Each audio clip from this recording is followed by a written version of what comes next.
এই ভিডিওটা দেখার পরে জীবন নিয়ে যত আপনার অভিযোগ এগুলো থাকবে না। আপনি তখন নিঃশ্বাস ফেলে একটা কথা বলবেন যে আলহামদুলিল্লাহ আমরা ভালো আছি, আমরা খুবই ভালো আছি। তো যাই হোক, কথা বাড়াবো না। একটা বৃদ্ধ বয়সী লোকে এখনও জীবনের সাথে যুদ্ধ করে তিনি সবভাবে উপার্জন করছেন। তিনি এটা বলছেন যে চুরি করার চেয়ে কষ্ট করে ইনকাম করাটা ভালো। যাই হোক, আর দেরি নয়, ভিডিওটা দেখতে থাকেন এবং আপনাদের সবার উদ্দেশ্যে বলছি, একটা কমেন্ট রেখে যাবেন। এই হৃদয় বিদারক দৃশ্য যে কারোর চোখে পানি এনে দিবে।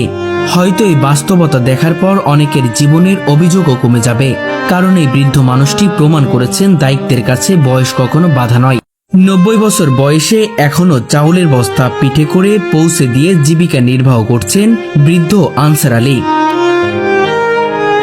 চাউলের বস্তা বইতে বইতে পিঠ বেঁকে গেছে, বস্তার ভার যেন আর সহ্য করতে পারে না তার শরীর। পা টিপে টিপে কোনোভাবে হাঁটেন, তবুও থেমে থাকেন না, কারণ জীবন জীবিকার তাগিদে বাধ্য হয়েই তাকে প্রতিদিন কঠোর পরিশ্রম করতে হচ্ছে। আপনার বয়স কত? 90 বছর। পরিবারে কে কে আছে? আমার 5টা মেয়ে আর আমার স্ত্রী আছে। কোনো ছেলে নাই, বেটা নাই? না, ছেলে বেটা নাই। বয়স যেন প্রতিটি মুহূর্তে বলে দেয় আর পারছো না, কিন্তু পরিবারের দায়িত্বের বিশাল বোঝা এখন তার কাঁধে। তিনি জানেন এই চাউলের বস্তা না তুললে পরিবারের কারোর মুখে খাবার উঠবে না।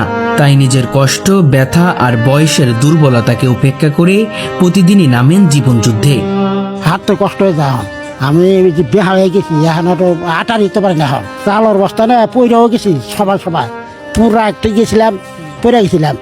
একজন বাবা ও স্বামী হিসেবে সবকিছু মুখ বুঝে সহ্য করে যাচ্ছেন তিনি। উনি এখানে দীর্ঘ 35 থেকে 40 বছর যাবৎ এখানে উনি লেবারের কাজ করছে। উনি বিনিময়ে 5 টাকা 10 টাকা পায়। উনি তার পরিশ্রমের কষ্টের মূল্য সঠিকভাবে পায় না। এই হৃদয় বিদারক দৃশ্য যে কারোর চোখে পানি এনে দিবে। হয়তো এই বাস্তবতা দেখার পর অনেকের জীবনের অভিযোগও কমে যাবে, কারণ এই